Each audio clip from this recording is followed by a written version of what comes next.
Shepherd of my soul, I give you full control.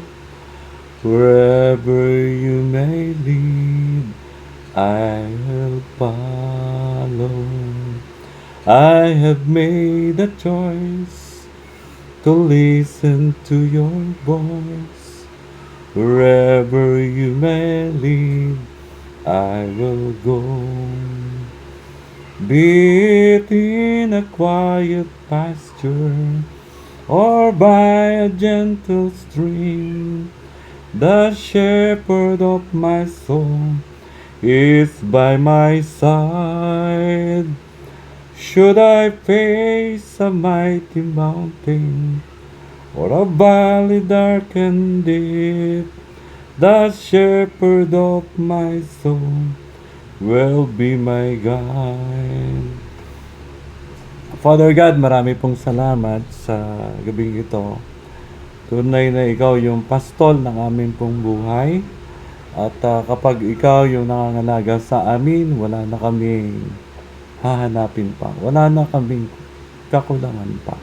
Maraming pong salamat at sa araw na ito, Panginoon, ay patuloy na maitaas namin ang iyong pangalan. Sa iyo po ang papuri, sa pangalan ni Jesus, ang natin nagsabi ng Amen. Amen. So, magandang araw po sa bawat isa. At muli po ay nasa devotion po tayo. At ating pag-aaralan ay patungkol sa matured o isip bata. Ayan. So, alin po ba yung nais natin? Yung tayo ba ay umaakyat yung edad tapos ay nagmamatured o nananatili na isip bata? Ayan. So, ayan po yung ating pag-uusapan ni umagang ito. At meron pong isang ako po ay mahilig sa mga quotes, yung mga nababasa natin mga quotation. Ayan. At meron pong isang akong nabasa, ang sabi ay, minsan lang maging bata, pero maaaring habang buhay na maging isip bata. So, di ba, minsan lang talaga maging bata. Yung kasunod po nun ay, di ba, kailangan natin mag-matured. Yan. So, di ba, merong children, tapos ay adult. Ayan. Hanggang sa dumating yung mga may edad na, matanda na. Ayan. Ibig sabihin ay merong nangyayari. Po. Pero pag nakita po natin na isinilang na baby, tapos ay dumating dun sa 12 years old, parang baby pa rin yung galaw. Iba na po yun. Dapat tayo ay nag-mature na po. So, alam po natin na hindi mabuti ang maging yung isip bata tayo. Po. At sabi nga, minsan lang yon, pero hindi po dapat na habang panahon. Sa ating mga mananampalataya kay Kristo, mahalaga na tayo po ay lumalago. Po.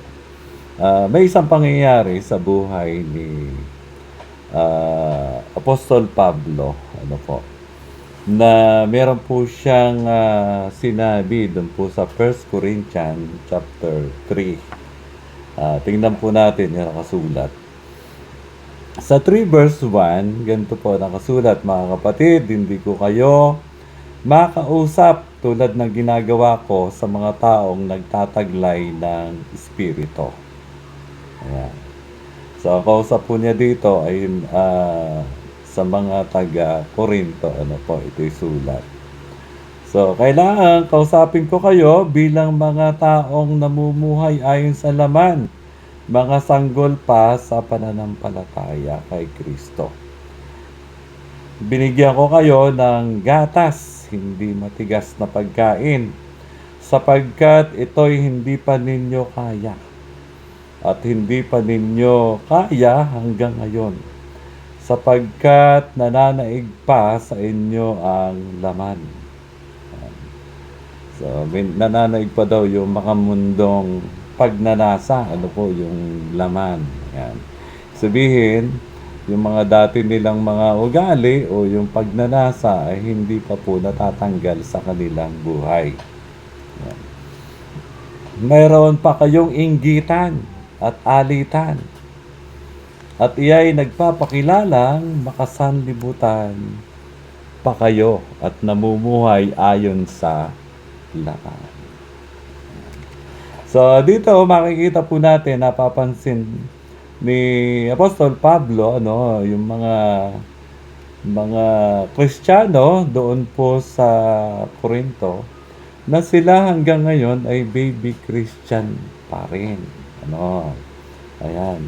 Nandiyan pa rin yung kanilang ugali na inggitan, alitan. So kapag tayo po ay Kristiyano, dapat ay natatanggal na yun. Oo. Kung noon po ay, di ba, madali tayo mainggit, yan, madali tayo magalit, yun po ay isinusuko na natin sa Panginoon.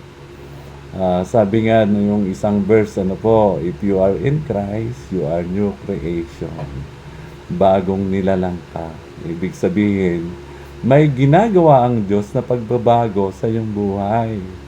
Kaya, kinakailangan mong iwan. Kung hindi mo iiwan, wala din yung pagbabago na gagawin ng Lord sa iyong buhay. Kaya suriin po natin, ano, tayo po ba'y Kristiyano? Gaano tayo kabilis magalit? Gaano tayo kabilis mainggit sa iba? Dapat hindi na po gano'n. So, kung dapat isuko natin yung ating ugaling yon kay Kristo. Ano po? So, sa pamamagitan nito ay meron pong paalala, ito pong si Apostol Pablo, no, doon sa mga Korinto. Sabi niya, hindi ko kayo nakakausap tulad ng ginagawa ko sa mga taong nagtataglay ng Espiritu. So, ito yung mga tao na matured na, no, matured Christian. So, iba yung paraan ng kanyang pakikipag-usap doon. Kasi ano na po ito kung sa pagkain ay ano na, matitigas na. Pero itong mga iba na mananampalataya hanggang ngayon, gatas pa rin. Hindi makapagbigay ng matigas na pagkain si Pablo sa kanila kasi nga, hindi nila mauunawaan pa. Ano po. So, tayo, ilang taon na po ba tayo? Ayan. Ako ay 57 na.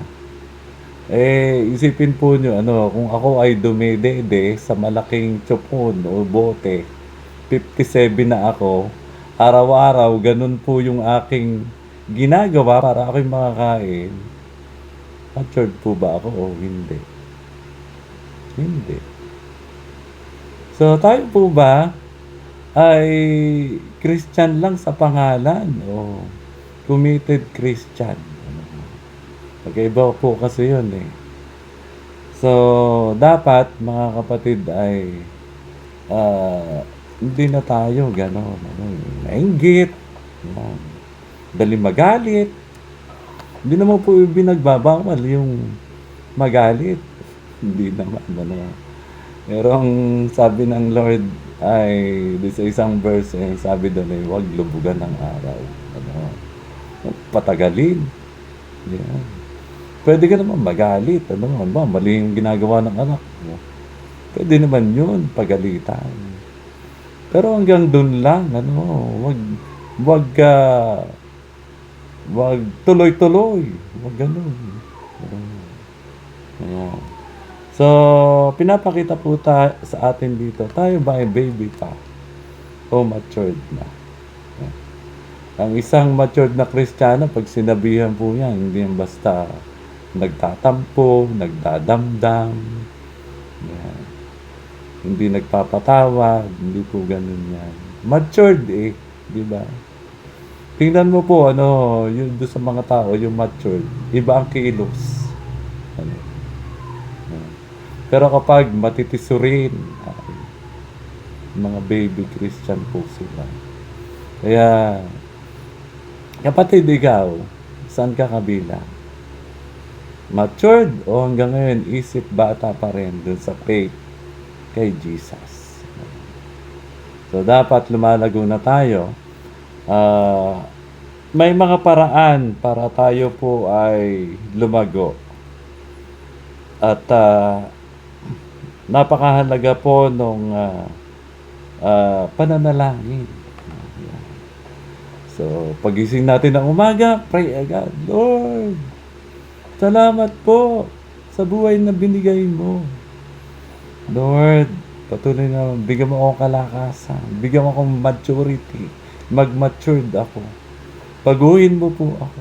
Diba? Tapos tuloy-tuloy lang, magbasa ka ng Bible. Isa natuturingan tayong Kristiyano pero hindi tayo nagbabasa ng Bible. So, galingin natin na tayo po ay magbasa. Banal na kasulatan. Tapos pangatlo ay isabuhay natin ito. Para lalo po siya makakilos sa ating buhay. So, dito po tayo magtatapos. Muli, iiwan ko. Tayo po ba ay isang kabilang sa matured na Kristiyano o sa isip bata na Kristiyano? So, muli po, subaybayan natin ang ating devotion. Ano po, minsan nga lang po ay hindi po ito nagiging araw-araw. Ano, dahilan po din doon sa marami tayong ginagawa. Ano po. So, ayan. At abangan po nyo, ano, muli, ang maaring bukas ay meron pa rin po tayo. Abangan lang po natin dito, dito po sa tips and reminders. Paki-like, subscribe, and share na rin po. Marami pong salamat at pagpalain po kayo na nakikinig at nag-aaral ng salita ng Diyos. Sa Diyos po ang papuri.